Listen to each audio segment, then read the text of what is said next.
अलाउद्दीन खिलजी के नाम से कौन नहीं जानता।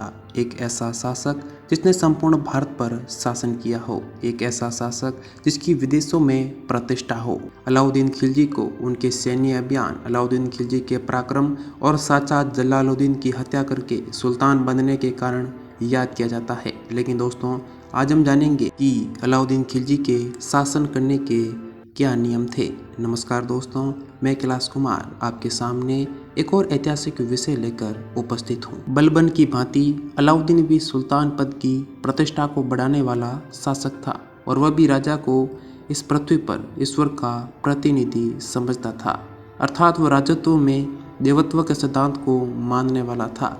अलाउद्दीन के हिसाब से सुल्तान की आज्ञा का पालन करना जनता का कर्तव्य है, क्योंकि सुल्तान की आज्ञा ईश्वर के प्रतिनिधि की आज्ञा होती है।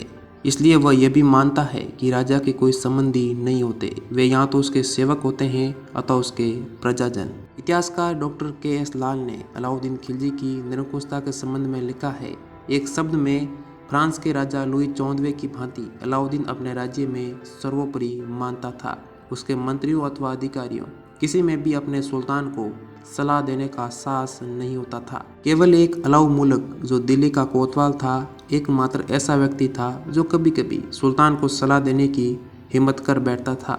उस युग में सुल्तान को प्रभावित करने वाले दो ही वर्ग प्रमुख होते थे, एक अमीर वर्ग और दूसरा उलेमा वर्ग।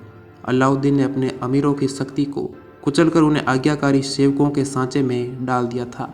वह अपने इच्छानुसार उनकी नियुक्ति, पदोन्नति और पदच्युति करता था, और जब किसी को भी अधिक शक्तिशाली और खतरनाक समझता तो अवसर मिलते ही उसे खत्म करवा देने से नहीं चूकता था। जहाँ तक उलेमा वर्ग का संबंध है, उसने अपनी सत्ता को बनाए रखने अथवा शासन सुधारों को लागू करने में न तो इस्लाम धर्म का और न ही उलेमाओं का सहारा लिया।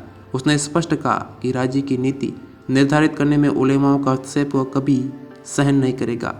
अलाउद्दीन खिलजी की काजी मुगुसुद्दीन के साथ बातचीत में कहा था, मैं नहीं जानता कि इस्लामी कानून की दृष्टि में क्या उचित है और क्या अनुचित। मैं राज्य की भलाई अथवा अवसर विशेष के लिए जो उपयुक्त समझता हूँ उसी को करने की आज्ञा देता हूँ। अंतिम न्याय के दिन मेरा क्या होगा ये मैं नहीं जानता। इस प्रकार अलाउद्दीन पहला मुस्लिम शासक था जिसने धर्म को राजनीति पर हावी नहीं होने दिया। इसका यह अर्थ कदापि नहीं लिया जाना चाहिए कि वह एक सच्चा मुसलमान नहीं था। वह अपने धर्म और श्रद्धा में विश्वास रखने वाला पक्का मुसलमान था और धार्मिक मामलों में उलेमाओं की राय का सम्मान करता था, परंतु उसके राजत्व का सिद्धांत एक निरंकुश स्वेच्छाचारी सत्ता का विकास करना था। तो दोस्तों, अभी के लिए इतना ही। अगर आपको जानकारी अच्छी लगी हो तो अपने दोस्तों के साथ शेयर करें, कमेंट करें और हमारे वीडियो को लाइक करें और इस चैनल को सब्सक्राइब करना बिल्कुल ना भूलें।